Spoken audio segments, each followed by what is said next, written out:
To mark his retirement, I'm organizing a special trip to Spain with our parents. Starting today, I'll be using your Platinum card for the expenses to ensure we can make the most of this celebration. I hope you understand the urgency as we need to leave soon. Wait, I'm a bit confused. Did you mean you're using my card? Could you explain more about the trip? Sorry, I have to leave now, but we can talk about the details when I return. Just a heads up though, the card might not work. Apparently, my husband Daniel already took it to fund a vacation with our parents. I've tolerated a lot from Daniel, but this time he's crossed the line. When he gets back, he's going to regret that decision. My name is Angela. At 35, I've built a successful career at a major company after graduating from a prestigious university. Despite my young age, I'd earn enough to support not only myself but also Daniel, who's currently unemployed, and even a potential child, though we haven't started a family yet. We've been married for 4 years and the idea of having kids is still floating around. But while I have a stable job and a good income, I can't say I'm fully satisfied with my life. The thought of becoming a parent is just that, a thought. Daniel's unemployment, on the other hand, is a very real, pressing issue. Tonight, I'm not hungry because I snacked earlier, but that's trivial compared to Daniel's job situation. He didn't even go to the interview he had today. Instead, he stayed home browsing job sites. Daniel left his last full-time job over a year ago, and since then, he's only worked temporary part-time gigs, quitting each one after a short stint. He's currently looking at both full-time and part-time options, and I keep pushing him to focus on landing something permanent. I know timing is important, but I really wish he would find something stable soon. I know I can't push him too hard. He had a bad fallout at his last job due to a disagreement over work policies. At first, his coworkers supported him when he challenged his boss, but as tensions rose, they all sided with the boss, leaving Daniel isolated. Feeling betrayed and unsupported, he couldn't continue at the company and ended up resigning. After that, Daniel withdrew into himself. He spent weeks locked in his room, barely engaging with anyone. Slowly, he started to come around, helping out around the house, though his smiles never quite reached his eyes. After 3 weeks, he began job hunting again with a sense of optimism, determined to start fresh. But the process was harder than either of us expected. Despite his efforts and qualifications, rejection after rejection poured in, which Daniel believes stems from the bad blood with his former employer. Every rejection took a piece of him, leaving him disillusioned and questioning his own worth. The frustration built up. One day, I came home to shredded resumes littering the living room floor. It was clear that his latest interview hadn't gone well. I tried to approach the situation gently, suggesting he clean up the mess. That's when Daniel told me he was thinking about giving up on the job hunt altogether. He said there was no point. After all, we could live on my salary alone. While some people thrive as full-time homemakers, this wasn't the life Daniel envisioned for himself. It felt more like a way to avoid confronting the challenges of his job search. I could see how deeply his last job experience had scared him, and how the repeated rejections had chipped away at his confidence. I decided to give Daniel some space and support, hoping he'd eventually find his way. But in the meantime, we needed to have a serious conversation about our future and his career plans. This situation wasn't sustainable in the long term.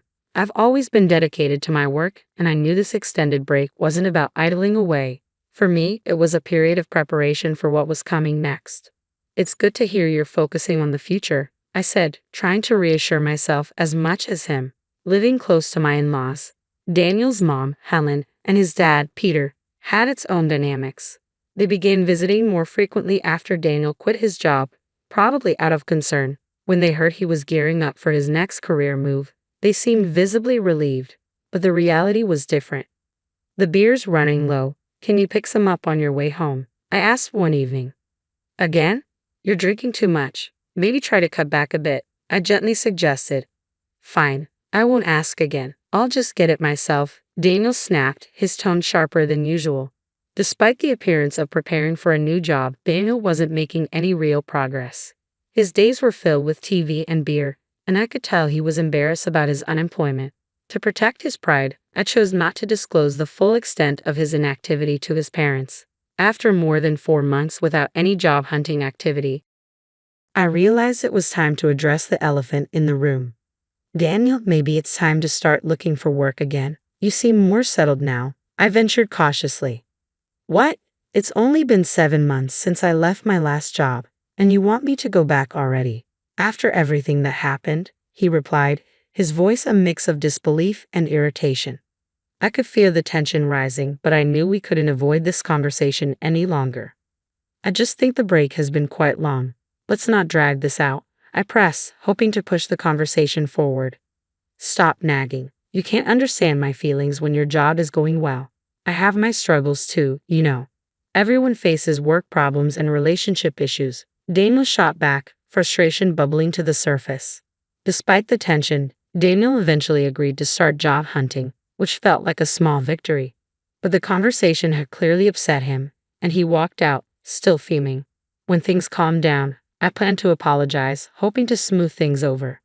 Not long after, Daniel surprised me with an update. I got a job. Because you pushed me, he said one day, his voice a mix of reluctance and acknowledgement. That's great. Where? I asked, eager for more details. At a nearby supermarket, he replied. Then, with a hint of dismissal, he added, so yeah, you'll need to learn and work hard, right? I tried to encourage him. That's fantastic, whether part-time or full-time, any job is significant, but Daniel quickly brushed it off. It's just part-time, no need to work too hard. I bit my tongue, holding back any further comments. I figured that, for now, this was a step in the right direction, and maybe it would help him regain his footing. A few weeks later, Daniel came home one day and announced, I'm back. You're home early. How's the job going at the pub? I asked, mistakenly mixing up his actual workplace. I quit the supermarket job, he replied, his frustration evident. A college student there was being bossy, always telling me where to put the boxes in storage. It felt like harassment. I sighed internally. The student was probably just explaining proper procedures, something common in any job setting. But Daniel's pattern of finding and quitting jobs continued, and it was becoming clear that his challenges went deeper than just finding the right position. A year had passed since our last serious talk about work, and Daniel now tells me he's working part-time at a pub, an industry he'd never tried before. He's fascinated by it and claims he might have found his true passion. Really? That's fantastic, I replied, hoping that this time, something would stick. I respond, though I can't help but worry about the financial aspect. But isn't the income from a part-time job in a restaurant somewhat limited? That's okay, Daniel assures me, his eyes alight with a new kind of determination. I'm apprenticing right now, but I'm aiming to become independent. I plan to own my own place someday. That sounds like a solid plan, I reply, genuinely pleased to see him with a goal. Wanting to encourage him, I added, here, take this and treat yourself to something nice for once, handing him some money to support his new venture. However, the reality behind Daniel's optimistic facade soon became clear. Just 5 days after our conversation, he quit the pub job. Worse, he continued to deceive everyone around him, including his parents, from whom he accepted money under false pretenses. This revelation hit hard, and I found myself grappling with growing frustration and disappointment. Determined to address the issue head-on, I seized the opportunity one evening while he was watching a movie. Hey Daniel, let's talk, I said, reaching for the remote and pausing the film. It's frustrating when you pause at the best part. What is it? Daniel complained, clearly irritated. Daniel, you're 37 now, right? That's prime working age. Don't you think about the future? You spend all day at home, drinking and watching TV. The future? There are plenty of 37-year-olds not working. Lots of people enjoy life without a job, he retorted defensively. True, work isn't everything, but those people have something they're dedicated to. Do you have something like that? Yeah, I know you're upset about me not working. I'll look for another part-time job, Daniel replied, his tone dismissive but with a hint of concession. Though he seemed set on working only part-time, considering his history of quitting jobs and his deeper issues, I had been cautious about pushing him too hard. But now it was clear, Daniel needed to find some stability. Then, one day while I was at work, I received an unexpected text from Daniel. Dad's retiring, so we're going to Spain to celebrate. Starting today, I'm borrowing your platinum card. We're going to enjoy ourselves on your credit card. Alarmed, I stared at my phone, unsure of what to do next. I call him immediately. What do you mean you're going on a trip? Just what I said, he replies, irritation creeping into his tone. I don't understand. Please explain, I press, frustration mounting. The implications of his actions are manifold. Celebrating Peter's retirement is fine, but Daniel should have discussed the trip with me before using my money and credit card without asking. The thought that he might have told his parents he paid for it himself, using my credit card no less, only fuels my anger and sense of betrayal. This situation serves as a stark reminder that despite some steps forward, we still have deeper issues to confront. Daniel's recent actions highlight a significant moment in our ongoing struggles with responsibility and communication. As we discuss his upcoming trip to Spain, something he said caught my attention. You mentioned borrowing a credit card. Do you mean the one from our house? I ask. Yeah, why? He replies nonchalantly. Daniel, I own a platinum credit card. Contrary to popular belief, it's not just for those with high incomes. Factors like credit history and stable income play a part. It's possible to secure one in your 30s despite its high annual fee. I value the benefits and points it offers, but that card was supposed to be in my wallet. So you took the credit card from home. I press. Yeah, so I'm counting on you for the payment. Daniel responds, a bit too cheerfully for the situation. His casual demeanor and eagerness to leave make it clear he thinks he has everything under control, but the truth is about to complicate his plans significantly. What are you waiting for? We need to leave, he urges, eager to get moving. Hold on, I interrupt. The credit card you took won't work. What? That can't be right, he exclaims. It's under Angela's name, and it expires this month. It's close, but it shouldn't be an issue, he counters, disbelief creeping into his voice. You're lying. You're just trying to stop me from using the card. Daniel accuses, frustration mounting. Yes, it does expire this month, I admit. That's why I've already received a new one. Sometimes when a new card is activated, the old one stops working. I've already started using the new card, so the one you took won't work. Are you kidding me? You think I'm lying? His voice tinges with panic. If you don't believe me, I can send you the URL to the credit card website, or you can just try using the card. It would be funny to see you try to pay with a card that doesn't work. This credit card really won't work, he mutters, more to himself than to me. I can hear his parents calling him in the background, but he seems too flustered to respond. What should I do? I told them I'd pay for everything except the round-trip travel, he says.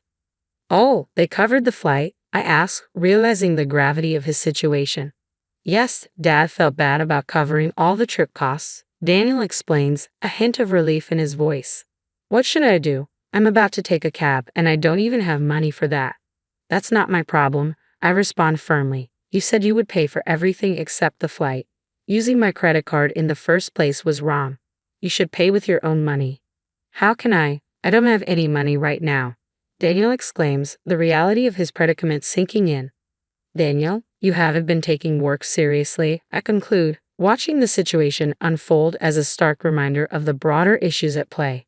Daniel's reliance on deception rather than facing his responsibilities head-on has led us to yet another crossroads. It all came to a head when Daniel tried to impress his parents by planning a trip without having the actual means to fund it. As I hung up the phone to return to my work, I left Daniel in a predicament where he would eventually need to confess to his parents about his financial deception. Later that evening, after my workday ended, I received a call from Helen, Daniel's mother. I heard from Helen that Daniel had tried to use my credit card and lied about working. I'm so sorry for the trouble, she apologized. No, don't apologize, Helen, I replied, trying to keep my frustration in check. I'm sorry for the inconvenience with the credit card. Are you okay with the money? She asked, attempting to smooth over the immediate concerns. We'll cover the costs of this trip when we return. I'll make sure Daniel apologizes and starts looking for a job immediately, Helen assured me, though a hint of worry colored her voice. I appreciate that, but I'm considering divorcing Daniel, I confess, letting the weight of my decision hang heavily between us. Divorce? Because of this? Helen's surprise was evident even over the phone. It's part of it, I admitted. Daniel has been taking money from me for a while. I stopped giving him cash to limit his drinking. He got a part-time job and started buying his own alcohol, but his salary couldn't cover his daily expenses. He's been taking money from my wallet to buy alcohol, sometimes just $10, other times $50. Over the year, it added up. When he took my credit card for this trip, it made me realize he had no intention of changing. I understand. Should I inform Daniel about the divorce? Helen asked, her tone now somber. Could you just tell him I want a divorce? We can discuss the rest when he gets home, I requested, hoping to manage the situation more personally. The next morning, I received a call from Daniel, likely having learned about the divorce from Helen. Feeling drained, I chose not to answer. That evening, when I returned home from work, I found Daniel waiting for me in the living room, having cut his trip short. I'll start working seriously now. Please don't leave me, he pleaded, his apology seeming sincere. Seeing him apologize and show remorse was unexpected, but it came far too late. He had a whole year to change, yet here he was asking for another chance after all my repeated warnings and the countless opportunities he wasted. I'm not going to give you another chance, Daniel. You gave up on me a long time ago. My decision is final. Can you please leave? I said, standing firm in my resolve to move forward without him. The cycle of broken promises had to end, along with our path together. Please don't say that. If you won't let me stay, should I move out? He asked, desperation creeping into his voice. Only if you can afford the rent here, I replied, my voice steady despite the storm of emotions swirling inside me. Daniel fell silent, the harsh reality of his financial instability and the looming divorce weighing heavily on him. He had no money for next month's rent, let alone a steady income to depend on. As the realization set in, he seemed to shrink before my eyes. With no options left, he quietly left the house. I watched him go, a part of me wanting to offer help for transportation, but I reminded myself that Daniel wasn't a child. He needed to manage his affairs. It was a sad moment, seeing him depart under such strange circumstances. Later, after Daniel had gone to his parents' house, Helen called me. They had let him stay for the night, but told him he must leave the next day. They were worried that if he stayed longer, it might encourage his dependence on them. As tough as it was for them, they believed it was necessary for Daniel's development. When Daniel returned to our house, desperation was clear in his voice. Please help me. I've got nowhere to go and no money, he pleaded. That's the result of your actions. You need to handle this yourself, I responded firmly. Over the past year, all Daniel had done was neglect his responsibilities and do as he pleased. It was painful but necessary to deny him entry, turning him away right at our doorstep. The divorce proceedings, though tense, were expedited with the support of his parents. I'm not entirely sure what became of Daniel afterward. He's likely still hopping from job to job, crafting excuses for his situation. I thought I would feel lonely without him, but I didn't. His presence had been a constant source of stress, always walking on eggshells to avoid upsetting him. Now free from the need to accommodate his whims, I've been living more comfortably. Unknowingly, our life together had become a burden, one I hadn't fully recognized until he was gone. Relieved of that weight, I now find myself living a lighter, more authentic life, no longer tethered to the needs and failures of someone else.